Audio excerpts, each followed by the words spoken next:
to the countdown to election 2024. I mean, before we went live, everybody's like waiting for December 7, and I am as well. I'm sure that my two aunties here are also waiting for December 7 with bated breath. Actually, there's a lot happening, there's a lot going on in the country, and we can't wait to exercise that democratic right. But I'd want to welcome you officially to the newspaper review segment of Good Morning Africa. This is where we have compelling, riveting conversations on the African continent. Also, we come back to Ghana, where we have a lot of issues of our own, and then we try to, you know, have conversations in that relation and see if we can proffer some solutions to the many challenges or problems that we face as a country. Let me run you through the topics that we have tabled for this morning's discourse.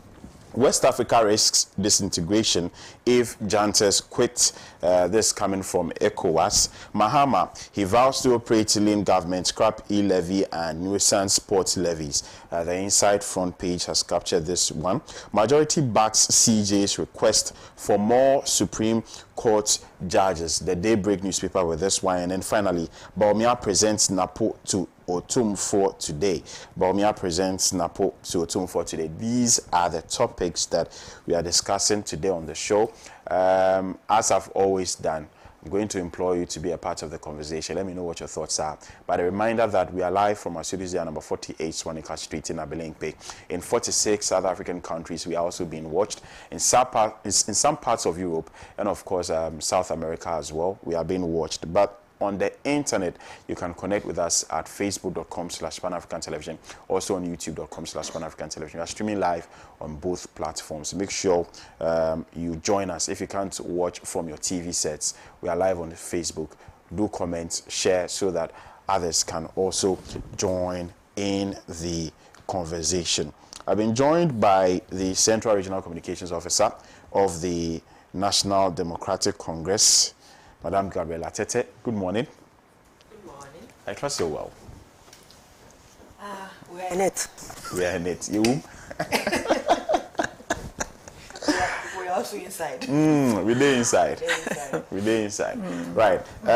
It's our second time having Madam Rodeline Ayana on the newspaper review segment of the show. She was here last week, I think, and of course, once you come on the show and then you impress, we love to have you again, and so she's here with us once again.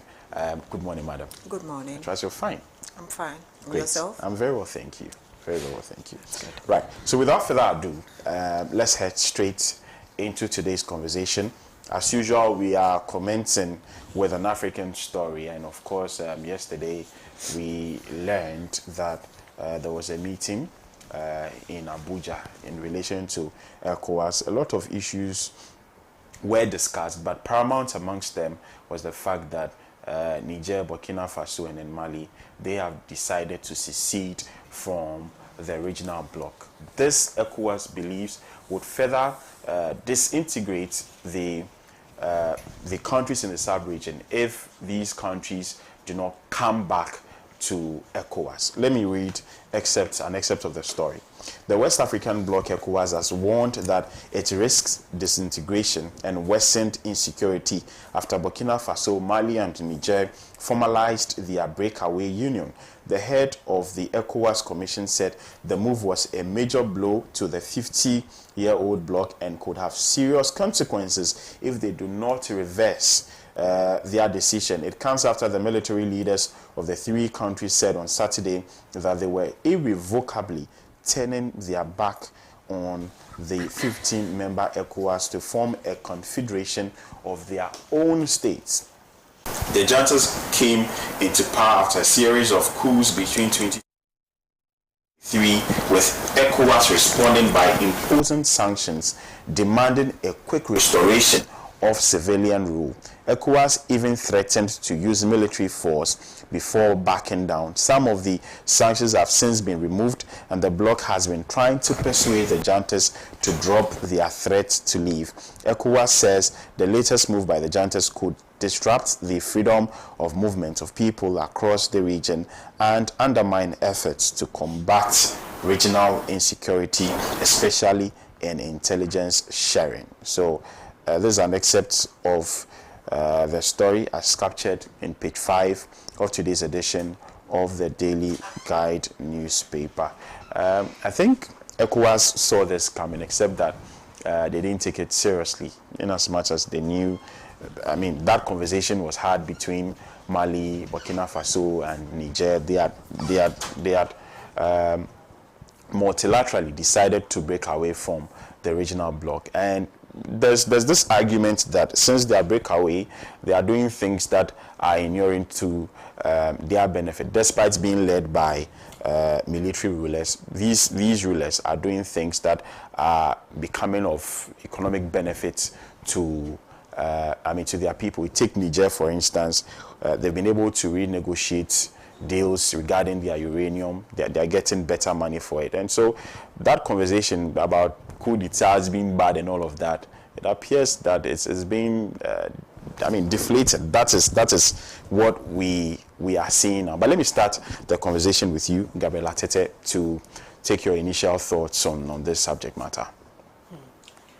Well, thank you, Bless. Let me say good morning to our viewers, and a special good morning to Auntie Rhoda. I haven't seen her in years. I've debated her a few times. I think about two years, if I'm not mistaken, 2-3 years since I last saw her. But I was pleased watching her last week. You gave her fans power. But that was not surprising. She's a very intelligent woman, so very wise.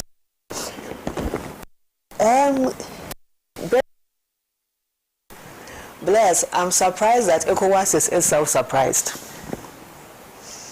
When this whole conversations around military takeovers in the sub-region came up, we all raised concerns about how ECOWAS has sat back and watched supposed democratic government extend their terms of tenure beyond what the constitutions in their countries allow.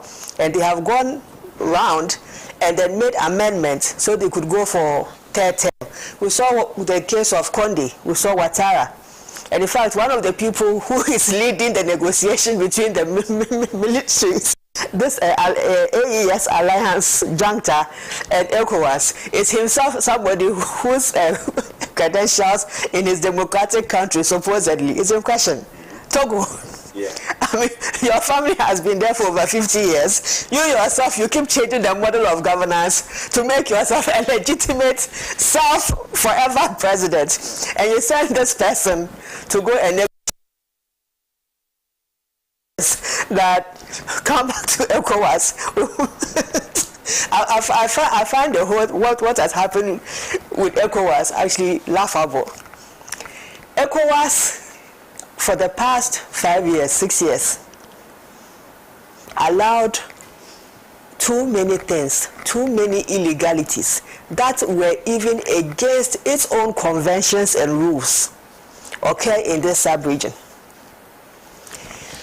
These 3 countries that went into these military rules, in fact there are 4 of them in ECOWAS. We don't add Guinea-Bissau, Guinea, because of they are not part of this triad, but they also in the military regime what they're saying. We were having consistent conversations about the insecurity in these countries and how the fight against terrorism was failing and how their militaries were struggling even to find weapons to fight extremists. Did ECOWAS intervene? No. In fact, ECOWAS was in support of those presidents who were sitting down aloof whilst their countries were being ravaged by extremists. Because if for nothing at all, they'll be able to give weapons contracts to find ammunition, what they call them, ammunition entrepreneurs to supply weapons, and they'll benefit from it. So everybody was just quiet.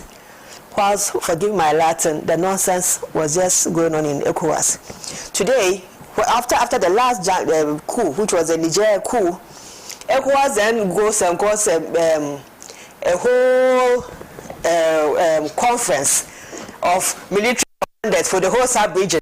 We are going to war. We are going to clamp down on the military junta. We are going to I mean, military chiefs who, after almost 78 hours, came up with their joint statement and said, after perusing through the facts, they think that we need a diplomatic solution to the problem and not a standby force to go to war. Now, these people threatened, these regimes feeling threatened, have to an alliance.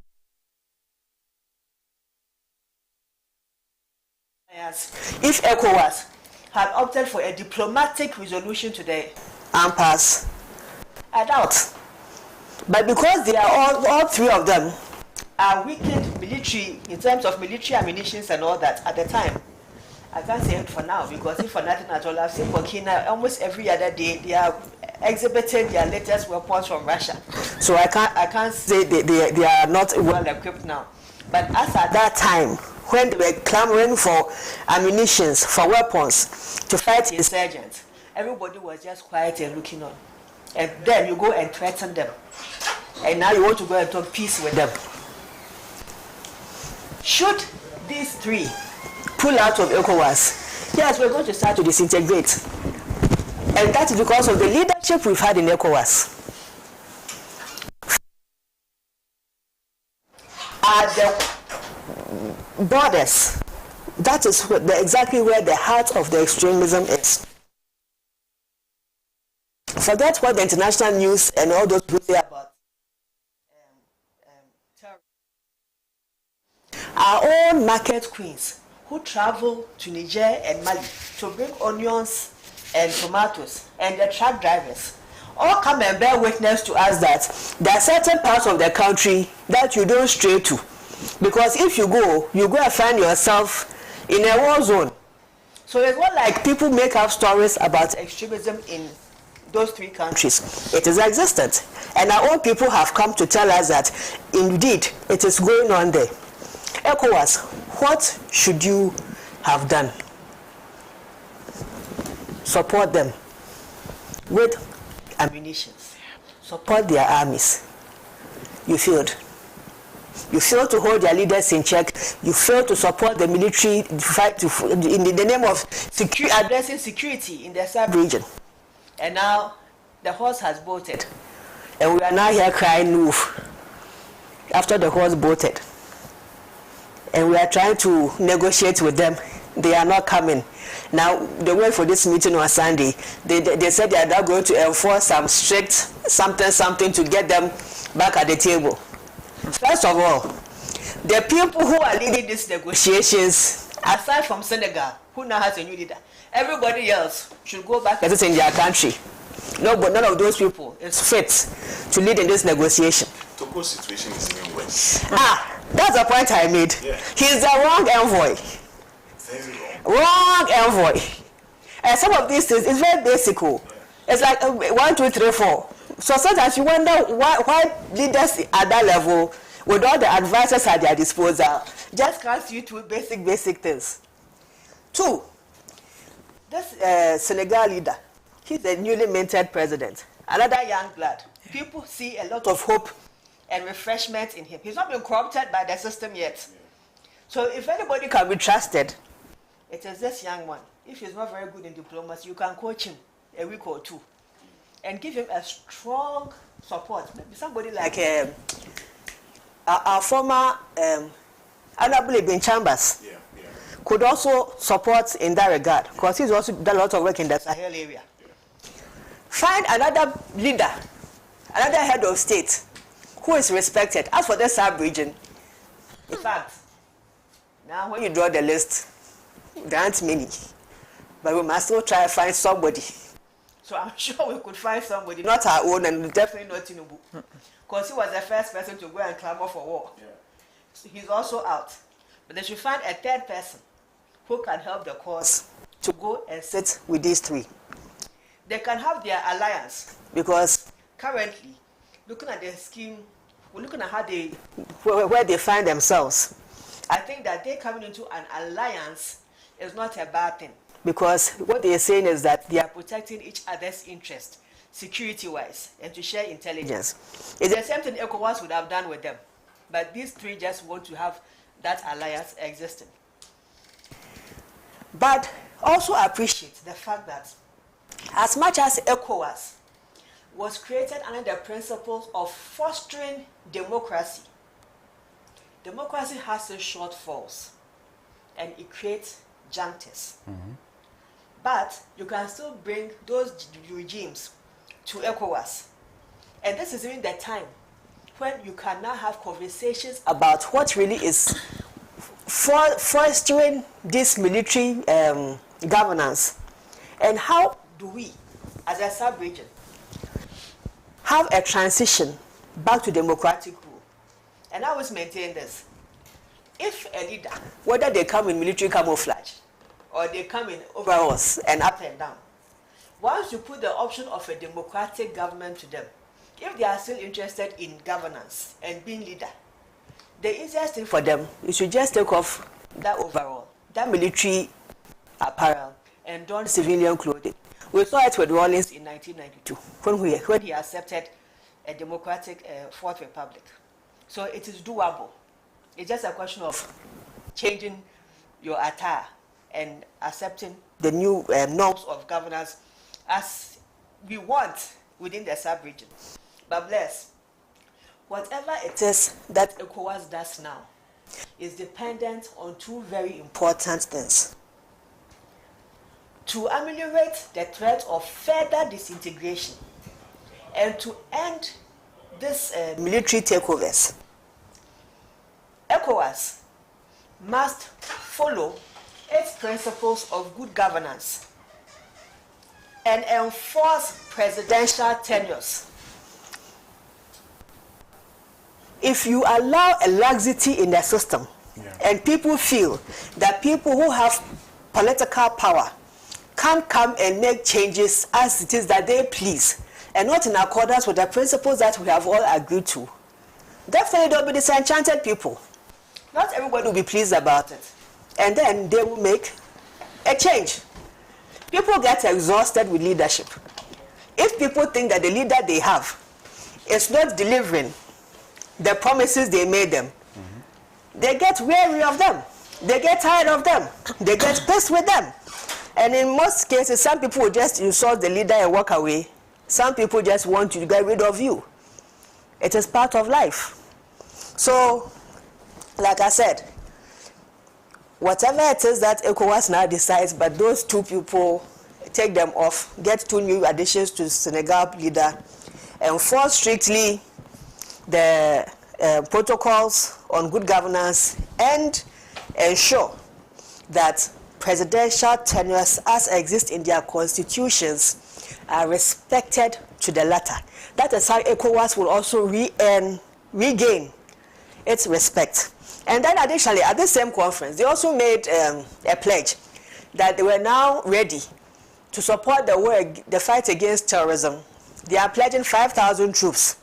And that in the initial battalion, they are presenting, I think, 1,650 or 1,560, some thousand and something men to support in the fight against terrorism. That is what they should have done long ago. Yeah. But better late than never. It's time for ECOWAS to redeem itself. Right. Thank you, Gabriela Tete. Let me come to Madam Rhoda. Good morning, Ghana. For me, this whole scenario doesn't look good for us as a continent. But I want to ask what went wrong. We are in a situation where majority of the leaders in the sub-region themselves are not credible. We have bullies calling themselves leaders. So these were the same bullies who sat down and thought that Niger was a small place, we could handle them. We can handle Burkina Faso. We can handle Mali. Because after all, who are they? You know, they're young men. Forgetting that these are military men well-disciplined men. And not only that, culturally, from where they are coming, these are very, very culturally, morally brought up people who believe in their people, they believe in the area that they come from, and they love their indigenes. So if you got up and as African ECOWAS leaders, you decided that you were going to support the West against them. So you thought that going to war with them was going to, in fact, I was looking up to Ghana going to war for us to try our military against the Nigerians and the Malians. Because the only trials that we've seen, apart from peacekeeping, this was going to be combat, I suppose. We would have seen the military that we so revere, not the ones that are fighting with us, civilians, on Accra streets and others, but to face their fellow professional soldiers. I was looking forward to it. Even though I didn't think it was the best thing to do or the right thing to do, but for just that singular thing, for our leaders to know that just by virtue of packing our security agencies with soldiers doesn't mean that they're going to save you any day. We are looking at landlocked countries who are fighting with very little resources. Niger's resources basically is uranium, and that is where the whole input for development lies. They've been able to streamline it, so they are getting ahead with development. We're looking at Burkina Faso. Look at the agriculture that's happening there. Burkina Faso, landlocked, Sahelian country, is able to export tomatoes to us, Ghana, onions, livestock, and what have you. Now they are even growing strawberries for exports, bananas for export. They have a vibrant agricultural sector. And you ask yourself, so when you look at such a young man doing such great things for his country, and you look at yourself as an 80-year-old or 70-something-year-old, and you are sitting and leading a country that cannot even feed itself, what moral right do you have to tell those people to back off? You don't. You don't have any moral rights. So ECOWAS leaders made mistakes. And the basic mistake was they didn't look inward into their own negativities and their own weaknesses. So asking them to come back, the first question, come back to what? The same bullying? The same looking down on us? Who loses? I mean, these are people who are ready to move on with their countries. So, as it stands now, I doubt if they would want to come back. Even if they would also have their own conditionalities, because now they have tested the waters and they have seen that you are weak. Yeah. You're weak. Niger borders Niger and Nigeria. They're almost the same people. If you come to Ghana, Burkina Faso, and those of us up there, Boko and its environs, it's the same group of people. These are countries and people that are related one way or the other, but for colonial divisions. Yeah. Languages almost the same, cultures almost the same, and yet we didn't see it fit to think that we needed to protect our own, but instead we were ready to take peanuts from the Western world to go and fight them.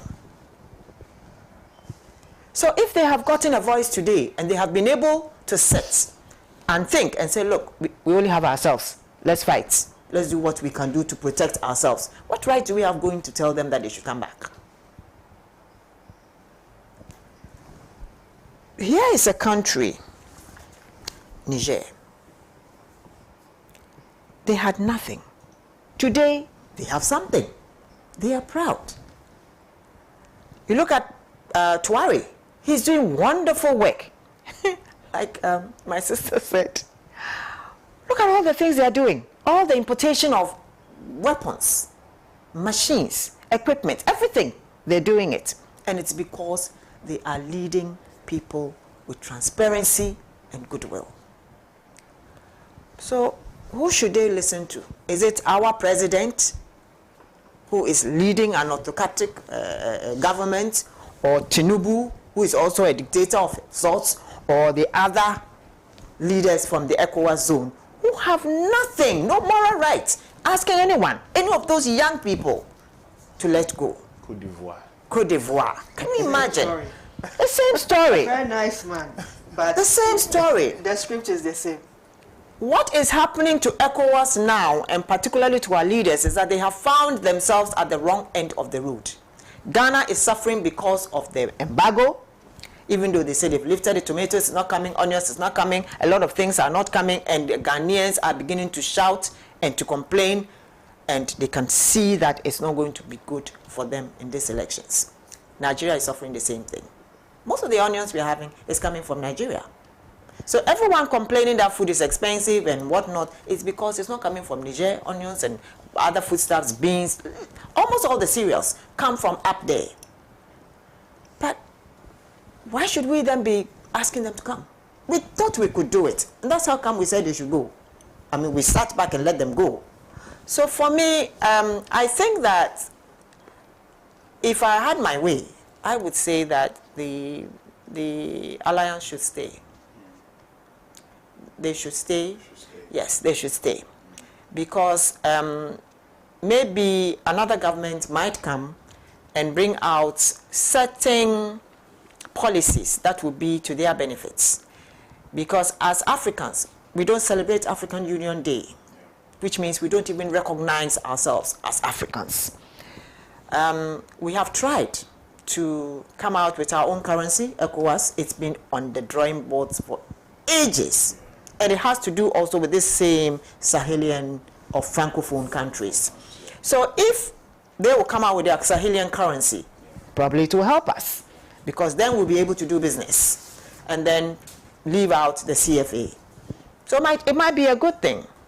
So as it stands now, I only wish the ECOWAS leaders well, but it's beginning to look like military rule is doing good for Africans.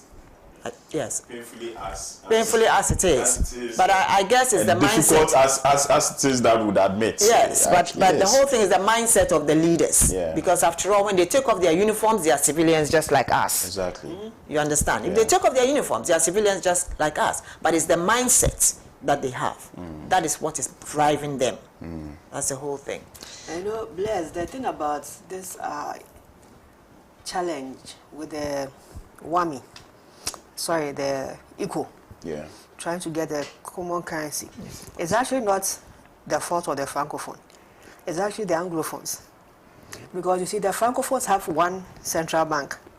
So currency stability, inflation is more controlled within their ecosystem. But when you come to the Anglophone side, like we Ghana, today inflation is at 30-something. Currency, our city has depreciated God knows how much since January to date. We don't want to be depressed, so we've stopped tracking the performance of the city. It's enough when they tell us that today it is trading at 16.2. And we see ourselves going further and further into poverty, thanks to our incompetent leaders, who we must vote out by all means.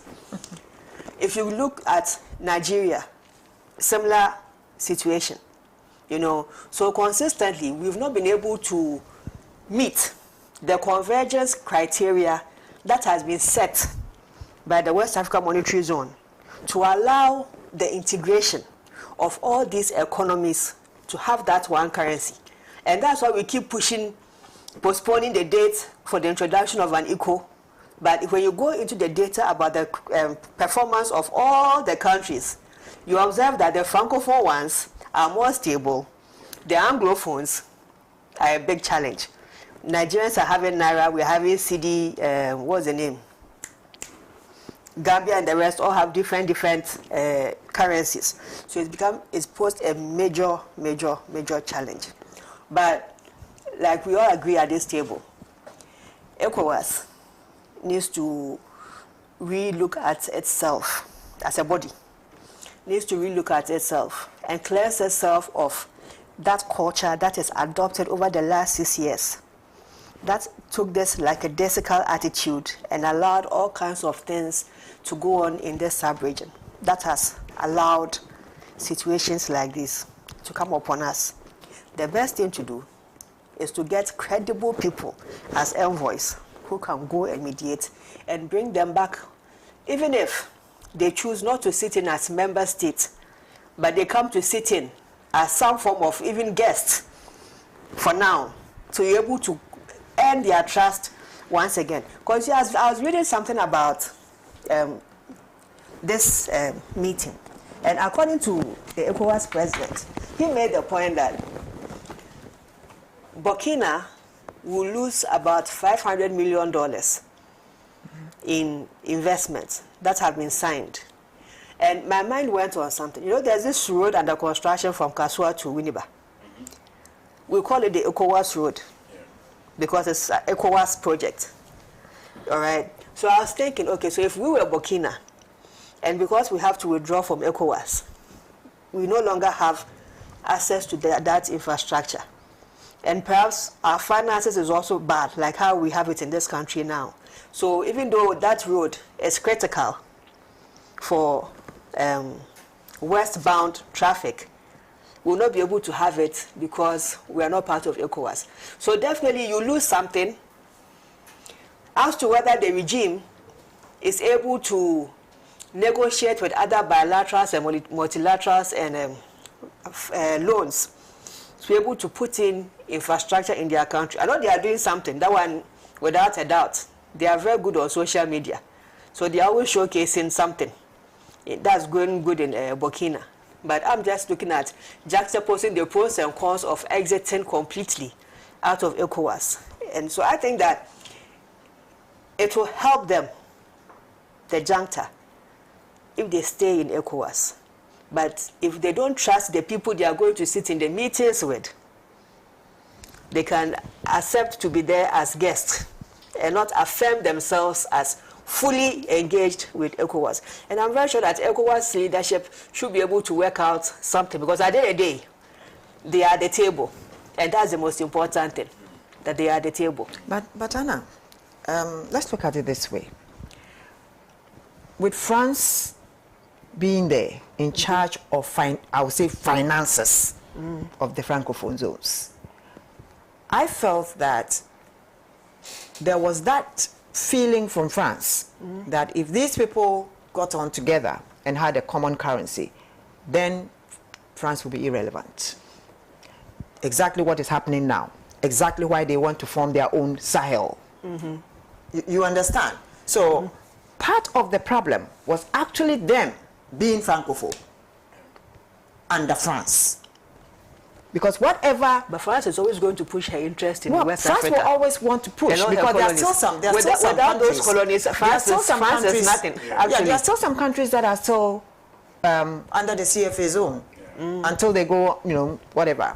But we heard Gbagbo, also an opposition leader, saying that if he came into power, he was also going to follow the same trail, leaving France and also performing the same acts. So the whole thing is, these are soldiers, and we are talking about democratic states. We are saying that we are going to allow them probably to ward off their military uniforms and become democratic leaders. But you and I know that democracy by itself is difficult for lots of Africans or for black people. When you are in a military regime, why is it that when we sit in Ghana, people are saying, we wish the soldiers would come? It's because the soldiers come with something extra.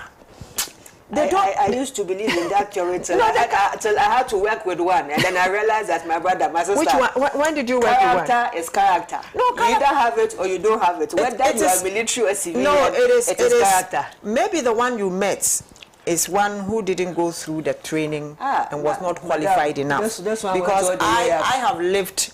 I am from the system. Character is character. I've lived in the barracks for 21 years, married to one. You understand? So I know what a soldier is, and I will not, those people I'm seeing on the streets are not what I will term the soldiers of yesterday. You understand? We have political soldiers walking around, doing their own thing. But I'm talking about the fact that these are people who come. People say that we want military back, or we want to, oh, Ghana, there must be a coup, and all that. Why? It's because of the discipline that goes with it. And once you become a democratic leader, those things, you have your hands tied up. Everything has to go by the law. Everything has to go by the book. So you don't get certain things done. I don't think that Tuari would have been able to do the things he's doing now, but for the fact that he's a military leader. Because if he just gets up and says, everybody must wear this, nobody must speak French, everybody must now do this, you would see human rights people come in, other CSOs will come in, and it takes a whole lot of problems, a new ball game. So, I don't know how ECOWAS is going to sit with military leaders and convince these people that they should hand over. Tuari has been given another 5 years. They'll have to arrange a transition. Well, Tuari has been given 5 years by his people to still continue. So I don't know how you're going to force the people to change that way. I mean...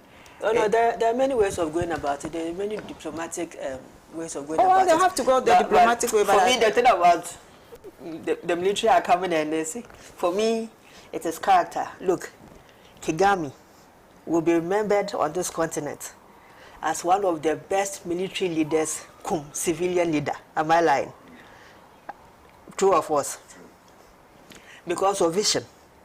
It has nothing to do with the fact that he's in uniform. Are they lie? It has also got, the discipline. The military background helps him with discipline. It helps with discipline. And sometimes, but when it comes to things like integrity, my brother, where I have been, what I have but seen. he also takes decisions that the people do not entirely agree with. But then at the end of the day, it benefits them. It gets the job done, and that's discipline. It gets the job done. But in a democracy, you wouldn't have that. You wouldn't have that leeway. We saw it in Jerry Rawlings. When it was PNDC, everybody was in the gutters. Who are interested in their pockets. That when he became a democratic leader, corruption was there. Everything was there. You understand? So these are the things. So long it's the uniform they wear. You know. So it's just there. Nobody can convince me that a military person coming to take over is going to give us any better. It's a character. The right one. In fact, if we got somebody who if the military can vouch for that this person has integrity and then they is disciplined and we know that he's not coming to align his pocket, I'll be the first person to start making noise. Let's make this person a leader. Very, very good straight and upright military men in this country. I have friends who are from the military. In fact, there are just a few bad nuts. And I've also met some who are not. There are just a few bad nuts. By the grace of God, I've seen left and I've seen right. So I want the middle. Right. Let's proceed to other conversations. 2 days ago, the former president held what I would call a media soiree, a press soiree, looking at the time that he had it, and had conversations in relation to what he's going to do for the country and what he wouldn't do when he gets the opportunity to become president, or if the Ghanaian people vote for him again on December 7th. He touched on a few things, and for me, it was the honesty in some of the things that he said. For instance, when he was asked if you'd construct a new stadium, because if you look at our sport facilities, they are in terrible shape. A lot of them are dilapidated. He was frank to say that, looking at the current situation in which we have found ourselves as a country, it will be out of place for him to say that he's going to put up a stadium when he wins Spa. But of course, they will set aside what they call the big push, and if that would include the stadium, then fine. But he cannot guarantee that would be top of the list, or that would be something his government would prioritize over the many issues that we are facing as a country. He touched on a few other stuff too, corruption. He talked about the National Cathedral. He spoke at length about many things, and what exactly he feels that would bring a turnaround to our economy, the 24-hour economy, if he wins PAR come December 7, 2024. But Gabriela is here, and of course, nobody knows. Of the three of us here, nobody knows the NDC better than Gabriela. And so I think it is only right and in place that she will tell us what was a takeaway from the president's meeting with the media. Were you there, by the way? No, I had a cold. Oh, okay. So I was recuperating. But you watched? I think, oh yes, I watched. I watched quite a lengthy bit of it. And I think the whole idea, the whole concept, first of all, Lord, whoever came up with this idea and the organization of it, that it was a brilliant program.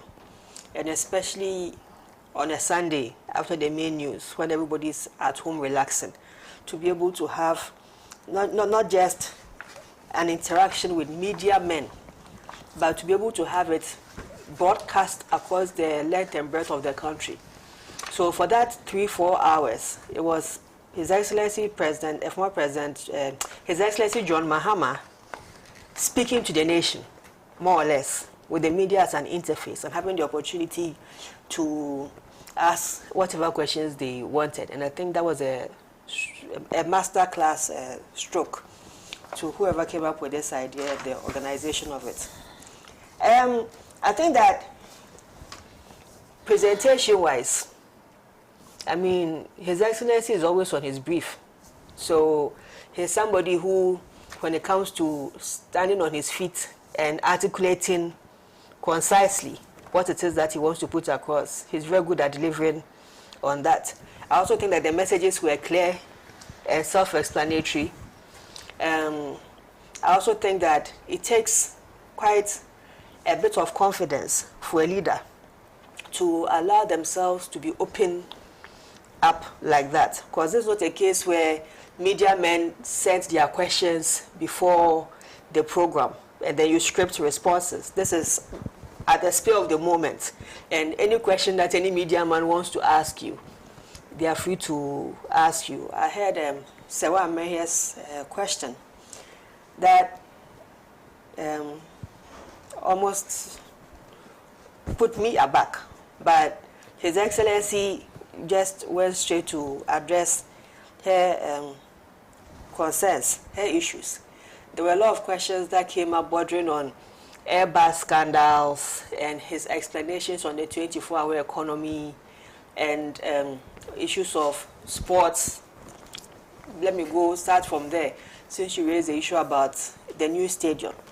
And I think that his response was apt, because currently what we are faced with is an economy that is on its knees and struggling. Let's be factual.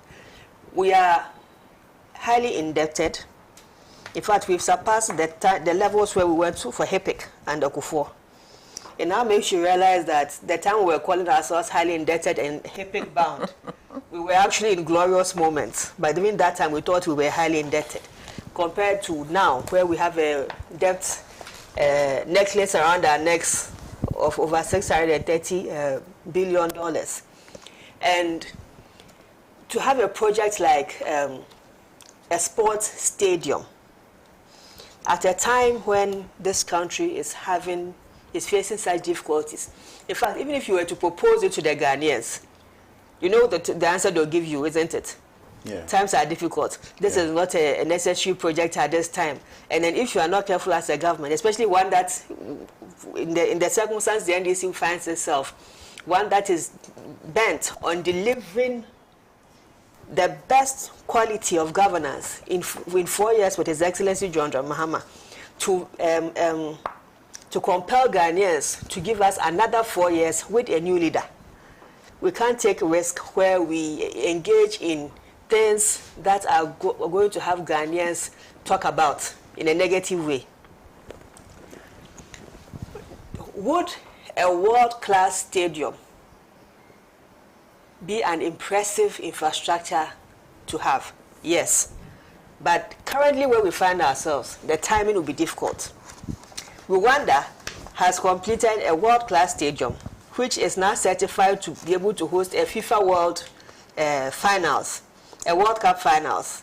That is the creme de la creme of football, to be certified at that level. Yeah. Currently, we don't have those kind of facilities now. So for us to now get into that fray, it means we are going to commit a lot of money. Yeah. Money that we need for other critical things.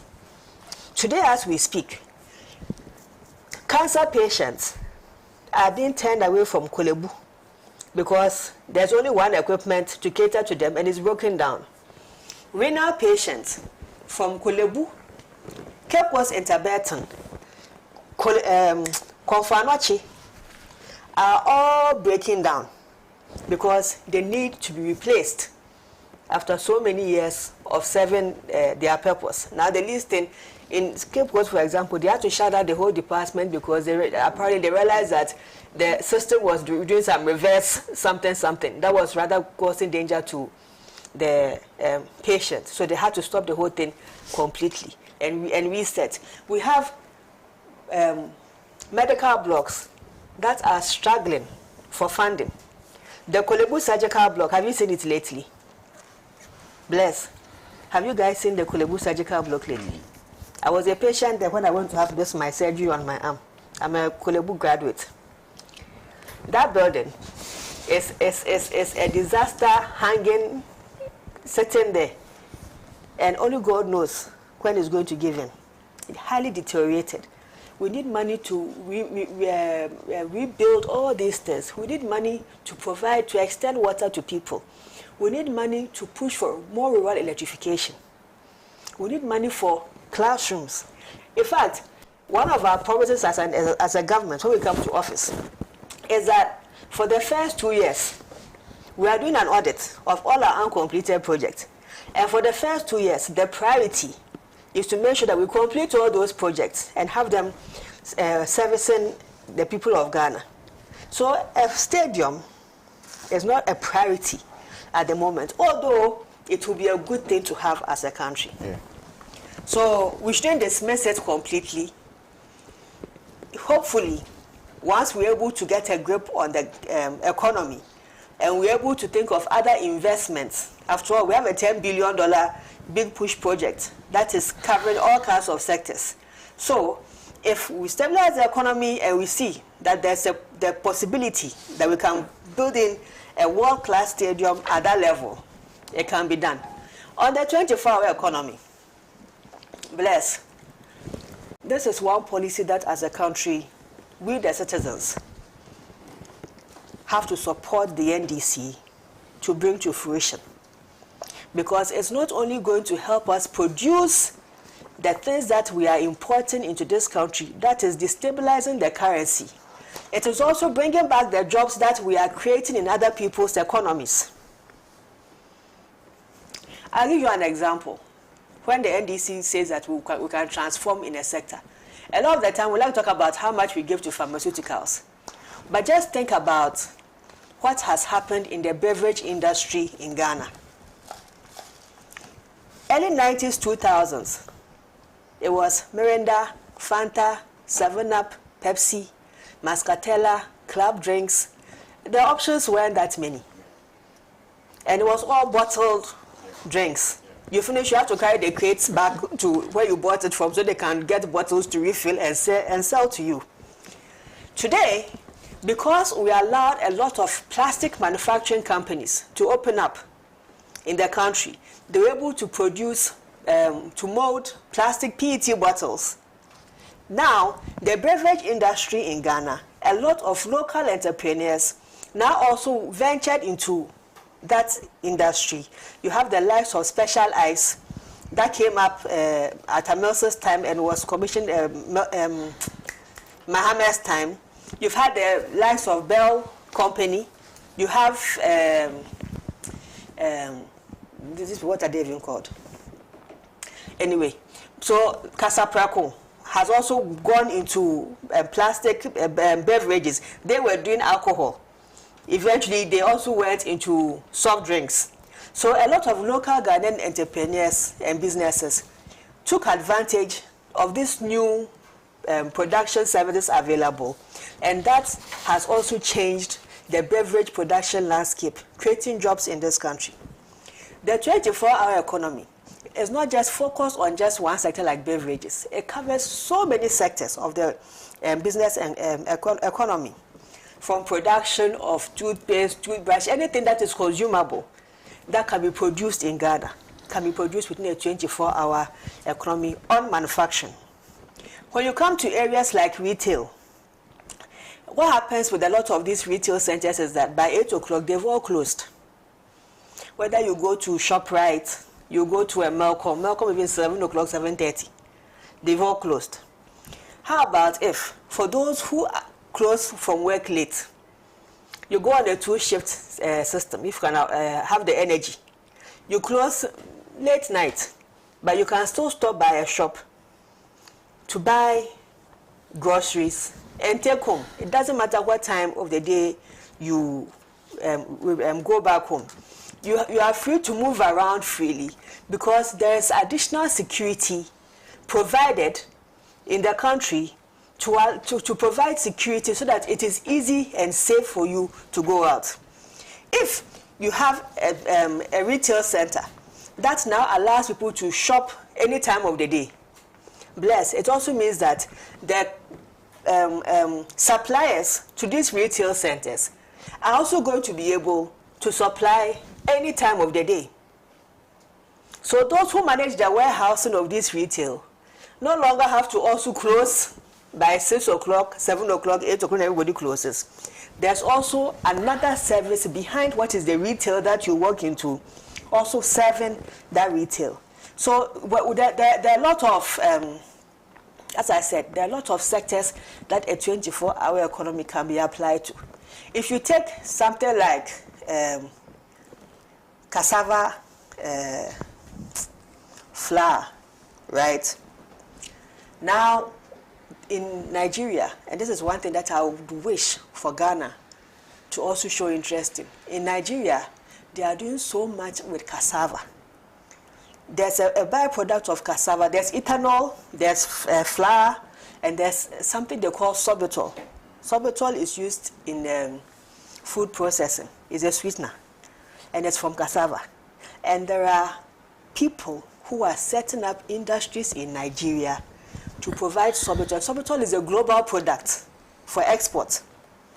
So if you take something like a company that decides that we want to produce cassava flour and ethanol and decides to go into sorbitol, the demand, 3 different products, you can even decide to even that guy, 3 different products that have serious markets.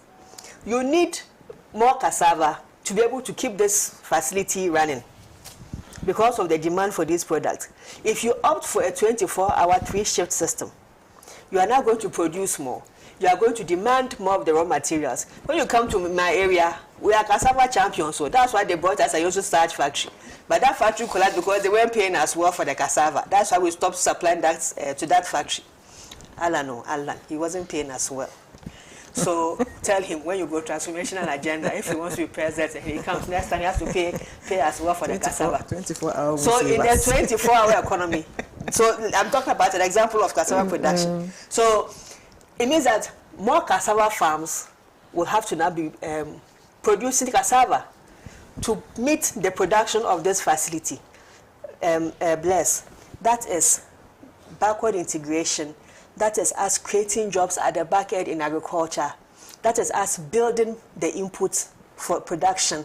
We're not only providing 3 shifts that employs more labor, we are also creating opportunities at the back end. Because currently, this sorbitol I'm talking about, I am here to see one single Ghanaian company producing it, which means that the sweetness we are importing in this country, whether it is sorbitol or it is sugar, and he's talking about sugar, Commander factory is still not opened. Whether it's a sorbitol or whatever, it means that it is being imported into this country. And those jobs are being created outside for somebody else that we are paying dollars for. We now transfer that jobs into Ghana. People get the opportunity to get jobs, employment, etc. Then on the issue of ICT, the NDC has a plan to train 1 million youth in coding. What makes these our phones special are the applications on the phones. Am I lying? So being able to code means that you can now create applications. You are writing, coding is just the language of the net, the computer age. So you are learning how to create applications, you are learning how to write content, you are learning a lot of things around ICT, which, as you already know, is the fifth industrial revolution. ICT is currently the main thing. And if you don't have knowledge and skills in this area, it's like those days when we were now learning how to use Excel and Word. If you didn't have those skills, you were outmoded. So we want our young people to be abreast with the times. And so we want to facilitate training of young people into coding so that they can leapfrog with it, create applications to solve problems for us as a country. A lot of the billing applications we have, we'll go and sign contracts with an Indian company. There's this GRA deal that they say we're going to sign with some Indian company to come and provide consultancy for us to collect our revenues. If we had applications that made it so easy for people to be able to pay their taxes, do what do they call that thing, that self-assessment and these things, you see, it opens up for revenue generation for us. But you need people who, first of all, understand and know how to code to create those things. And then on the issue about the port charges, as you are already aware, there's a lot of hue and cry from businesses, small importers, even big importers, about the high cost of port duties. Because first of all, the duties are calculated in dollars. That is one fact. And our currency has depreciated so much. So cargo or items that people were clearing for 3,000, 5,000, today they are clearing 25,000, 50,000. I was listening to a video I shared on my Facebook page about some Kantamanto second-hand clothes dealers who were complaining that in the time of the NDC, they were clearing a container with bales of clothing for like 4,000 cedis, 5,000 cedis. And today they are paying between 80,000 and 150,000. And it's a very serious issue because you see, majority of our people are dependent on second-hand clothing because of affordability. It isn't just a question that they believe that the second-hand clothing have more quality than the ready-made clothes. That argument exists.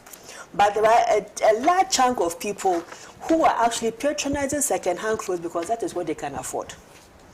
And that's a majority. That's a large number of people. So if duty alone for second-hand clothes is 80,000, 150,000, after you remove the bills and you are selling, how much is that one item going to cost? According to them, in 2015-2016, you could get a shoe for 5 cedis, a shirt 5 cedis, sometimes 2 cedis, depending on the grade. Today, they can't do dokomi on all those things because it's now 30, 40, 50 and above. People who could even come and buy the items in bulk and go and sell, they come and buy the items. Today, the studio was 30 cedis. They'll complain, they'll buy it and they'll take it away. But when they sold it and they came back for the next bill to go and sell, the studio has depreciated again, it's now 15.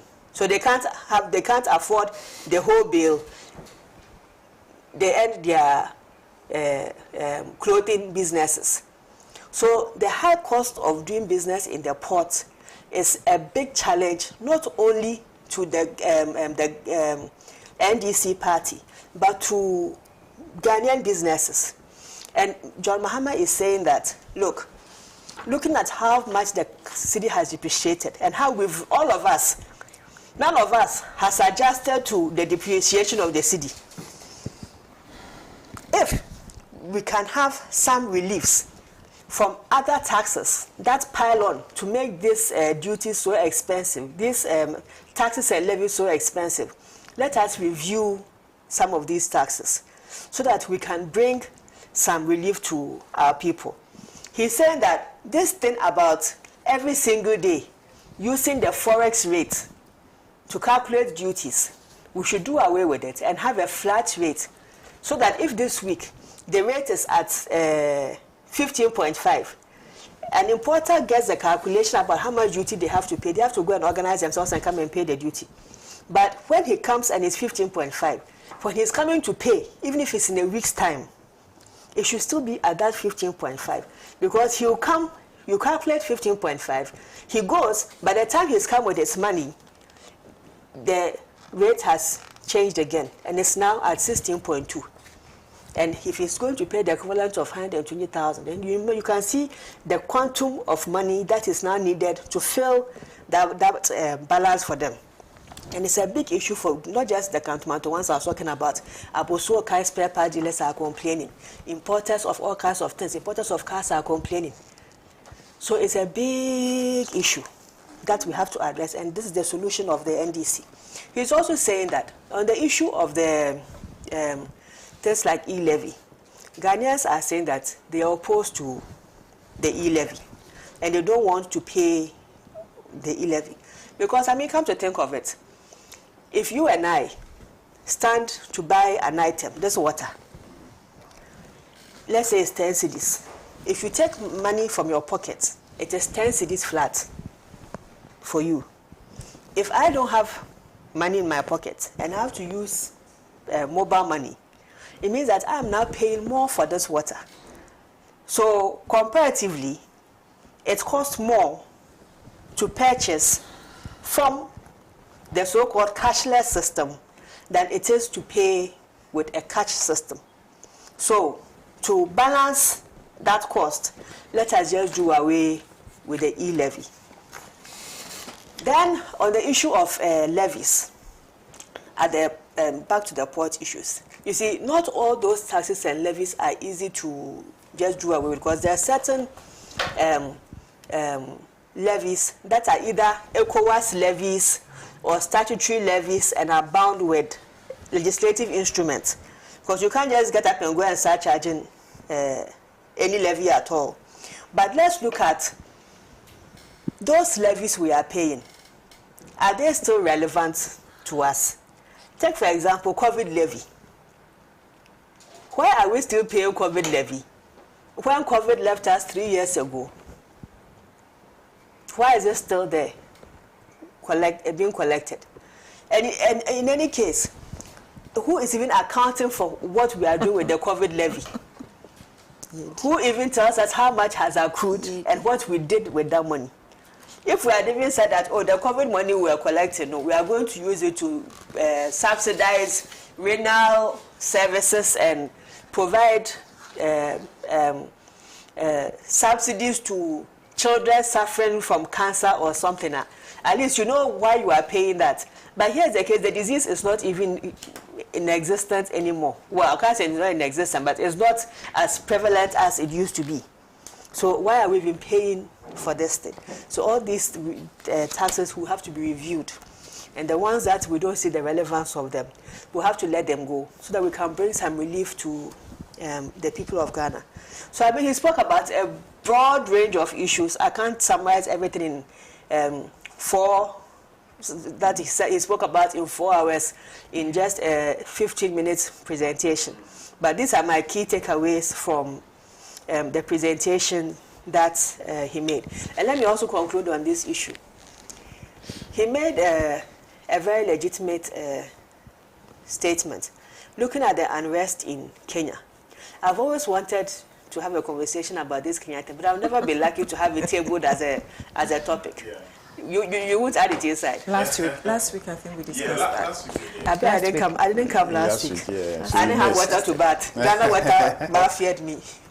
So the one on the Kenyan issue, he made the point that the current unrest in Kenya is possible, not just in Ghana. So long as it can raise its head anywhere on this continent, it can resurface anywhere again on this continent.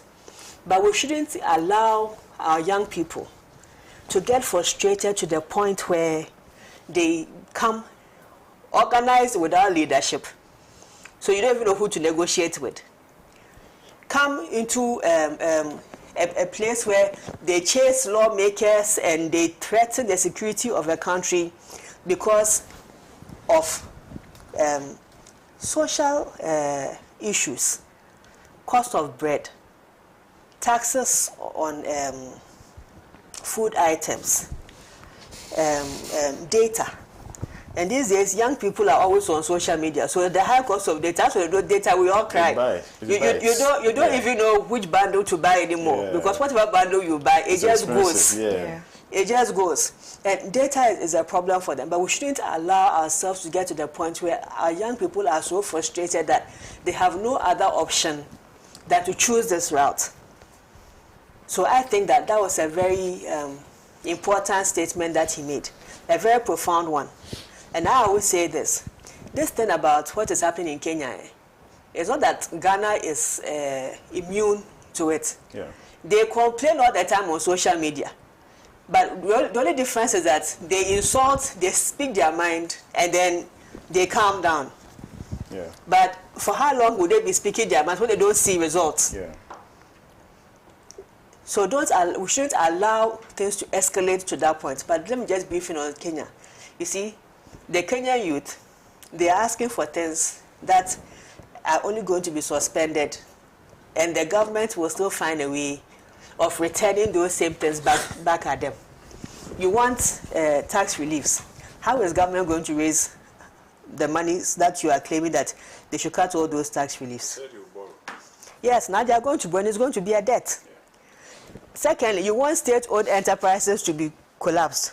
You know that in the time, she's old enough, so she'll remember. In the 80s, when we started the structural adjustment program, and we had to go into Operation Palms Card, that whole scheme, it didn't settle people like how it's exaggerated to be. So if you collapse 48 state enterprises, you now have to go and pay severance packages to all those people you have fired. That also comes at a cost. So, but understand the young people, you see, when you're not very informed, you run with anything. Right. Thank you very much, Gabriela. Let me read a few messages, then I come to Madame Rodley. Good morning, Bless. My name is Randolph Dauphin, watching from Freetown in Sierra Leone. Let me once again commend Pan-African TV for this great initiative. I want to thank the NDC lady for giving us a comprehensive overview of her government's plans if they are voted come December 7th. Anyway, you sound so impressive, but does the NDC as a political party have the political will to implement all what is being said when voted for? Yes, because we have only 4 years to make a statement. Right. This one here says, salutations to you, Bless, and your distinguished panelists, especially Comrade Gabriela Tete, whose submission this morning has been apt and flawless. His Excellency John Dramani Mahama's performance at the commendable Meet the Press initiative was outstanding and inspiring. His response to the questions posed to him was filled with brilliance and inherent logical policy deductions. His being a doyen of communication and a personality with enviable political acumen was vividly demonstrated. His Ghana soap, a proven messiah. You didn't tell me your name and where you sent your message from. This one here says, my name is Alhaji Hamza from Pig Farm. Good morning, my brother. Truth be told, the presentation of President Mahama before the media was excellent and spot on. Journalists on that day were also up to the task because brilliant questions were asked on behalf of the nation. I'm particularly happy to hear President Mahama say under his tenure, his ministers and government appointees would not be allowed to buy state properties. I was also happy to hear him say the father fall syndrome will no longer have a place in his government. It's not going to be business as usual. Accountability is going to be his hallmark for his appointees and former appointees of President Nanado. President Mahama demonstrated that he's on top of issues. Thank you very much, Alhaji Hamza, for your message. Good morning. J.M. Smith, the press, was superb. He addressed almost all the problems of this Nana Baumia economy. In fact, his pragmatic steps to revive the economy is achievable. Let's vote passively for NDC for a better Ghana. Greet my distant friend, Gabriela Tete, for me from Turik Olu, Secretary of Vibrant NDC Youth Group in Tamale. Thank you for your message.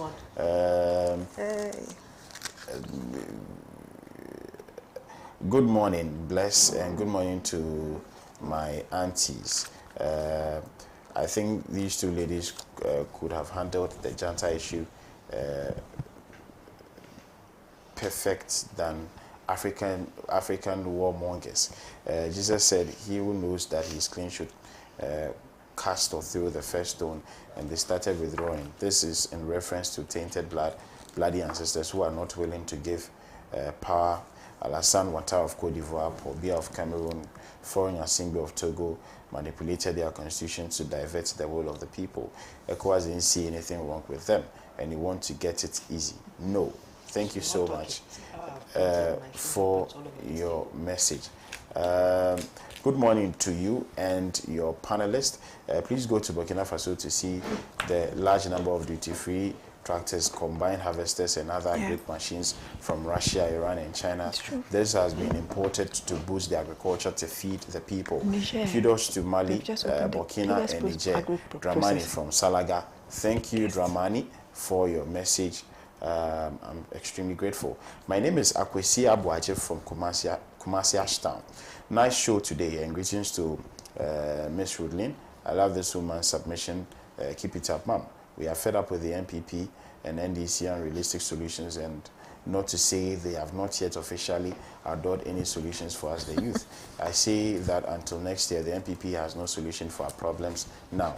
They are interested in winning the next election and than winning us our daily bread. Alan must be given a chance to rule as an independent candidate. Thank you so much. I'll read this last one. He's from Ashanti region, so they should vote for Alan. Definitely. Hey, but you know the NDC, you also get a chunk of your votes. Yes, but the people from who Ashanti. vote for Alan are NPP people. They who vote NDC. So they should just vote for no, Alan. some are voting for I'll read this final one. In 2016, under Mahama, Ashanti region was the richest region in Ghana, living big like Arabian kings. In 2024, Adabawumi as the head of the economic management team and Napo in 8 years as cabinet minister. According to the Ghana Statistical Service survey, Ashanti region has become the poorest region in Ghana, living in extreme poverty due to the bad and failed economic policies by this MPP government. The people of Ashanti region are going to vote based on the economic hardship and not because of one MPP t-shirt. Prekese Kwame, aristocrat. Kaswa Old Barrier. I miss Old Barrier, by the way. I have to come and get Amelia's wachi, the one just beside the traffic lights. That wachi, it's very expensive, but I can tell you that it is the bomb. Oh yes, it is the bomb. Let me come to Madam Rodlin, who has opened her... Yes, I've opened my... She has opened the gospel. This is the great transformational the gospel plan according to the Alliance for a Revolutionary Change. Right. It's a pity that not everyone is going to be able to get this copy, but we'll be making abridged versions available to Ghanaians. So when I start, I listened to Gabriela. She's giving us all that ex-President Mahama hopes to do as leader of the NDC. I am coming to look at it and also put in what the Alliance for Revolutionary Change also has to offer Ghanaians. And this is being championed by a Ghanaian who doesn't belong to NDC nor NPP, but belongs to Ghana. The 24-hour economy, I'll just start from there because all the infrastructure of building stadiums and whatnot, those are things that have been going on. And if you look around the country, there are so many stadiums that are actually empty. Some have just deteriorated. And if you think of all the money that has been spent on it, and with all the stadia that we still have, we've still not been able to get anywhere close to bringing home the World Cup. To bringing home the World Cup, which is the whole thing. We are looking at 24-hour economy. Gabriela has made some nice submissions. It's going to be open. People are going to do shifts. People are going to do that and that. But you see, if you look at the situation as we find ourselves in this country today, we are having satellite markets. Everywhere that you go, every area has a market. It's no longer people coming from Ajoingano to Makwala to markets. You go to Adenta, you get a market. The time past, it was basically Makwala and that's it. If you leave Medina or wherever, you come to Makola Market. Today, everywhere you have a market. In Kumasi, it's the same. Everywhere there's a market. Although we have the predominant one market that we can say that's Makola.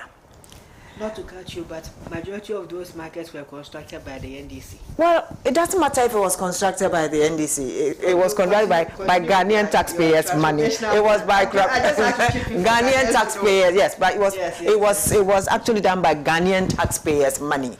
So it was done by Ghanaians. If we look at those satellite markets, what I can see is the 24-hour service depends on particular areas. So I would have wished that we had particular areas that he would say these ones are going to be the 24-hour components that are going to create the jobs. Because if you're talking about Kinky, they said lorry park, that's where they will sell Kinky, 24 hours, right, 24 hours, you understand. If you're looking at Western jurisdictions where they have this kind of service going on, they are mostly manufacturing places. So they are the large multinational companies that would be expecting, like Nestle, which has left this country due to poor governance in our situation. And then if you look at even, I think more than 7 or so have left this country because of that, poor governance. All I'm saying is this 24-hour economy is not going to be the changer for Ghana's economy. We need a complete overhaul of how we will be able to create jobs and put money in the pockets of Ghanaians. We have vast lands that will enable us go into agriculture because we need to be able to feed ourselves. We need to be able to get the raw materials for so many things that we can produce for ourselves. So I wouldn't be going in to talk about second-hand clothing. Ghanaians deserve first-hand clothing, not second-hand clothing. So we intend to make sure that the cotton that we used to grow in this country, we will grow again. We will have the ginaries to produce the cotton for us to be able to use them in the numerous garment factories that we will create as the Lions for Revolutionary Change. It was possible. We had Akosombo, we had Printex, we had GTP. It was all, they were all getting their cotton from these ginaries. If you're looking at the oils that we use in our cooking, groundnut oil, soybean oil, shea butter, all these can be produced in this country and they can be used in various ways in our cosmetic industries and all that. We're looking at Abosokai. We don't want them to be selling second-hand spare parts. We want them to produce the spare parts. And therefore, we are looking at a situation where we will have the spare parts being produced in this country because we have what it takes. We have aluminium that we can get through our bauxite and all that. We have identified some iron, around. We have got electricity. These are components that can help us to get our people to work. So, when we start talking about SOEs, for instance, state-owned enterprises, thanks to some government that came, PNDC, stroke NDC, stroke MPP, most state organizations have been sold, enterprises have been sold out to cronies. So when you have a meat factory headquarters being given to a church, then you know that we are not thinking right. So we are looking at a situation where state organizations or enterprises will be revamped to play the role that they have to play. For instance, the state housing company should be able to produce affordable housing. And when we say affordable housing, we are not talking about houses that are going to be quoted in dollars. We're not talking about that. We are talking about houses that would accommodate Ghanaians and also be affordable as compared to how much they earn and how much they can save. Healthcare. Kolebu. I'm just trying to pick some things that she said. Kolebu. We are not looking at Kolebu in a different light. The difference with us is that we intend to get private funding to do up Kolebu. Because you see, looking at the state at which we find ourselves, we are in debt. We don't have the money. I don't know where Mahama is going to get the money to do all the things he's selling us. You know, I don't know where he's going to get the money, because that's my only question. That is my question. Where is he going to get the money to do all the things that he seems to be promising us? Yes. We are in dire need of money because we are in debt. I wasn't there, but if I were there, I would have loved to ask that question. Where is going to get the money? Where are we going to get the money? The money. We can't borrow. You know, so that is why we are looking at private sector investments. Private sector, both from external and internal. Because people should be able to generate and create employment for the teeming youth of this country. It is not just there to say, I will build this or I will do that. Where are you going to get the money from? That is the most important aspect of it all. 6 new universities. 6 new universities. From where? And Gabriela, all of these things should be happening in 4 years. We don't want the situation where you can't start a project, you are unable to complete it. I mean, and then it means that it stays there. And you've promised to also come and complete the projects that this government will leave behind. Where would the money come from? Where would the money come from? Finish your submission. Where will the money come from? Because for us, we give you where we expect the money to come from. Because when we look at vehicle assembly and things, we are looking at our gas, the fact that we have bauxite, the fact that we have iron, the fact that we have oil. We think that these will be the avenue for us to be able to do our vehicle assembling and its components manufacturing. When we look at garments, if you look at Alan Chamatin and AGOA, what he did for AGOA, for garment industry, we are looking at a situation where we know that we can grow our cotton and be able to get people to work again. When we're looking at our pharmaceutical industry, we seem to forget about our local herbs and spices and all those things that can be used within the pharmacy. These are all under the agri sector. And we're looking at petrochemicals, things that we can do, the fertilizers and all that. And all these things, globally, the market for just petrochemicals is $623 billion, which means that we can have a slot at that.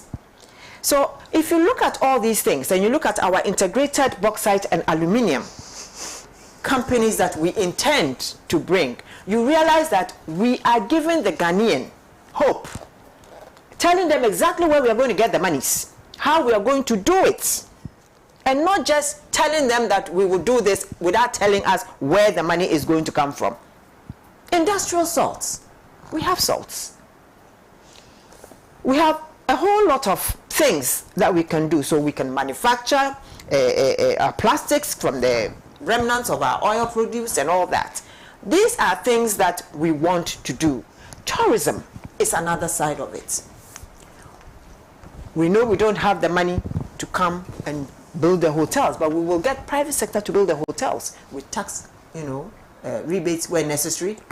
And where necessary means we will have to leave Accra and go to other regions in this country. We have 16 regions. You must give tax incentives to other people to go to those deprived regions to put up those things. So it's going to be like, it will take me, he took 4 hours, it will take me another 6 hours probably to tell you exactly what the Alliance for Revolutionary Change under Alan Chematin has to offer this country, and the kinds of developments, the kinds of industrialization components that we have worked, researched, fished out where we are going to come with the money, how to fund them, and we've got them all covered in this transformation agenda, which is actually a plan, not a manifesto. All right. Right. So like I earlier stated, I didn't get the opportunity to be at the press soiree. I wasn't there. But then, if I were there, one of the questions that I've been meaning to ask the former president is that, look, you said you are going to do all of these things. You are going to construct 6 new universities in the 6 new regions. You've also mentioned that you are going to put up, structures for teachers, bungalows for teachers, wherever you construct a new school or wherever you put up a new school. You've told Ghanaians that you are going to complete projects that this government will leave behind. And of course, I know we are going to have a number of them. Agenda 111 alone. We are looking at over 90 to 100. Yes, one village, one dam, and all these, all these projects to complete them. And we've borrowed ourselves out of the capital market. We can't go out there to go borrow money again. So where will these funds come from to execute all these projects that the former president has said he would embark on if he's sworn in as president on January 7th? Okay, before I answer your question, let me just throw some rhetorical questions to Rhoda. So Alan wants to put up a shea butter factory. Not necessarily shea butter, oils, fuels. Yeah. So why was it that Alan, as Minister for Trade under Akufo-Addo, closed down the Bupe shea butter factory, which is a $40 million investment put there by the NDC for the people of the North to process shea nuts into shea butter for export for the same cosmetic industry? Food for thought.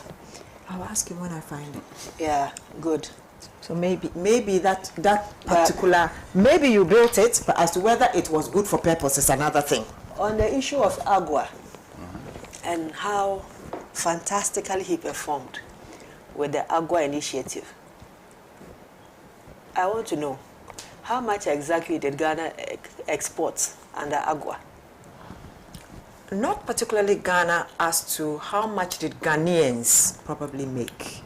The whole thing is creating jobs for Ghanaians. And it is an export-led initiative on our side. So there has to be something we've created to send them. Yes, so once you create what a job, did we send and how much did we get? Once you create something that would get a lot of people involved and it will spread out to other people, it's a good thing. It's not necessarily what you're going to bring to the government's table.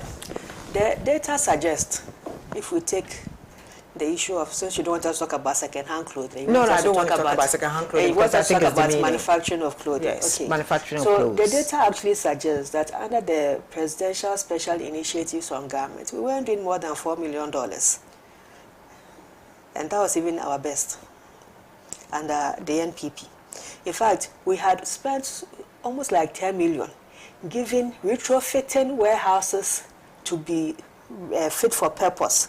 Because this whole thing about apparel manufacturing, it says plug and play. Plug and play means that an investor comes, the setup is created. Government has invested in infrastructure. You've put in all these kind of all stuff in the ceilings for steaming of clothing, for machines. So you set up like 1,000 sewing machines in a hall. You have where they have the cutting, and the whole thing is processing. All right. So it's not normal like seamstress tailor kind of business. There's a whole setup for it. And you invested. Is that not what it's supposed to be in order to improve efficiency? I'm coming. We're talking about, he said what he has done at the Agua. So I'm coming. So we invested into these kind of facilities.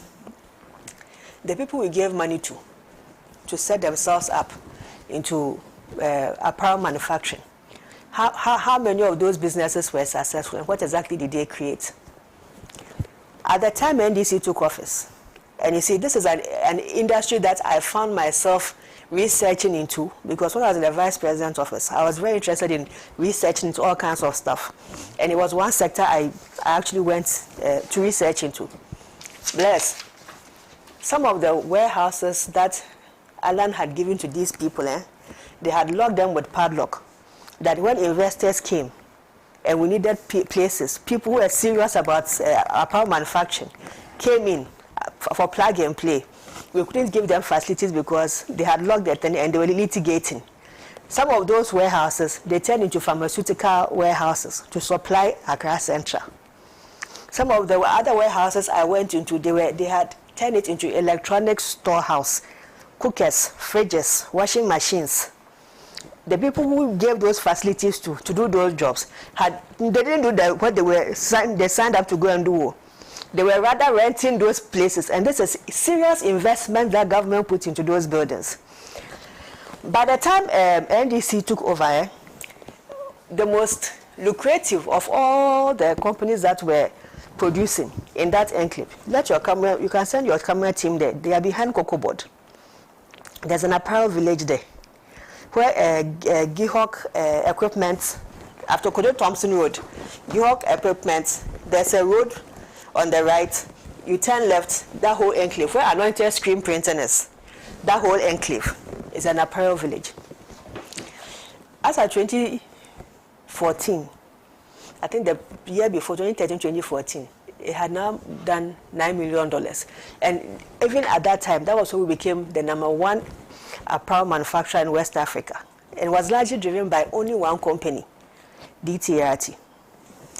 But that's not about Alan, because Alan's record, we can always debate it. And that's the point I'm making to you. You signed up to, and there's a lot, the problem with some of the initiatives that we sign up to. We sign up to these programs that are supposed to help us export, create and export. But even the people that we give the resources to create those things can't do the job. Because a lot of the time we go and give it to cronies. And not the real people who can do the job and take advantage of the initiative. So the initiative expires, and these days they have timelines. And you see, it's not just a question of you signing up to an agreement that says we are opening up the U.S. market to you. You are still going to have to live up to standards for exporting into those countries.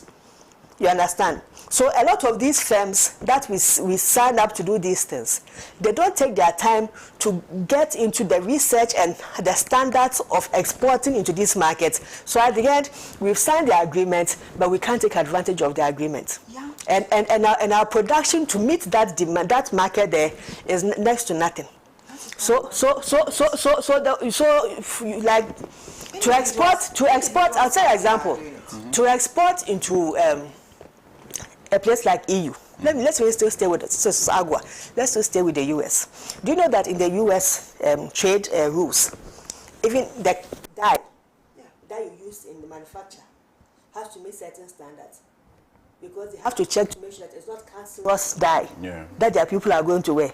Yeah. The yarn to manufacture the fabric has to meet certain standards. So it is not just a question of we have signed on to Agua and then the opportunity was created.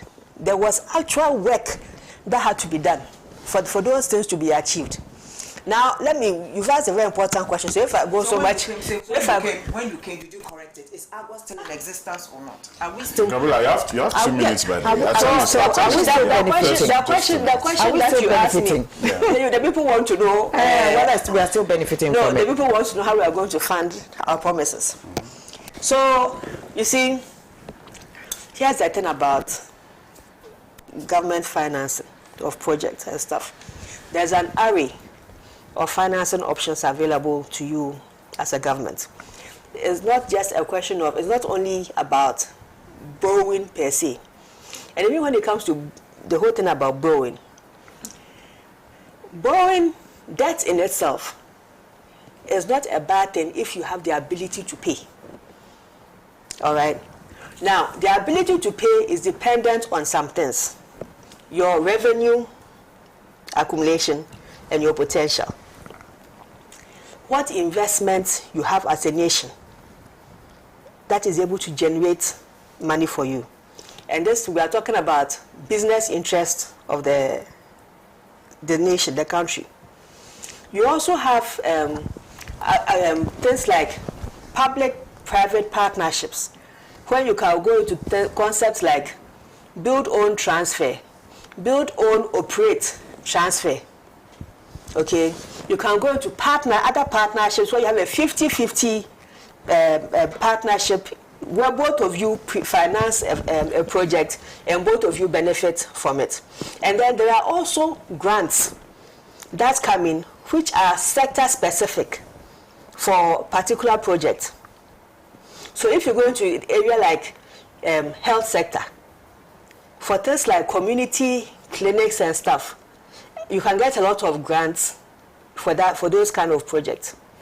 And then also you have bilateral arrangements, where now for those in the EU region, for example, so when I was the vice president, I did something with the Germans, and they were drawing, that was the time when they were drawing more into cutting down on how much bilaterals they sign up with government, but they were rather now thinking about moving to private sector. So there are a lot of government agencies across the world which we sign up with the bilaterals, and they come in and support all kinds of projects. I'll give you an example. The NDC has a project that we call the National Medical Rehabilitation and Upgrading Project. At the time, it was called the Bellstar Project. It was funded by a U.S. agency, which was then called Overseas Opportunities Investment Company. It was OPIC. And the crux of this agency was that it takes U.S. government resources and then it funds private initiatives. Okay, but this time the beneficiary was the state, but the intermediary was a private entity. Do you understand? Bless, are you paying attention? Because you've asked me where we get the money, yes, and I'm explaining how we get the money. I want to listen to you. Okay, so that was one way that we managed to get $180 million to upgrade medical facilities across the country. From that facility, we opened 6 new departments at Kolebu, including oncology and all kinds of departments. That facility also supported some work in Tamale Teaching Hospital. So the point I'm making to you is that when it comes to funding these things, there are many ways where you get funding to finance these projects. So don't worry, when we come to power, we'll know how to fund those projects. It's not like Kenoforiata, who has to go and bond us into this mess because Data Bank has to take commission. And so we'll just go to bond market, and the only borrow we know how to do is bond market. And now we are here. The NDC doesn't have a Kenoforiata that we have to be paying commission to a what they even call a commission to Data Bank for going to the bond market. But would you agree? Would you agree? Let me just. Yes, would you agree that probably NDC was able to get all these supports, all these financial supports from institutions, agencies, and whatnot, because at that time we didn't owe this much. Yes. We didn't owe this much. On the contrary, you see, a lot of this, the consideration for us assessing finance isn't always about how much we owe. You see, for the To pay. not always. The payment terms is not 1 year, 2 years. Some of the payment terms is 20 years, 30 years. Are you also aware that we've collateralized so many things now? Yes. There are so many things. And the same way we have also capped a lot of things. Well, So we have to first remove the capping. our time is up actually, but I don't know if Oh no, you have all a thing that to I say. have- But we're able to access a lot of all this that I money have to because of say credibility is that of the leader. I'm expecting Ghanaians to give us a chance. That's the transformational plan that we have, because we have taken everything into consideration, and we do not want this kind of 4-year disease of leaving other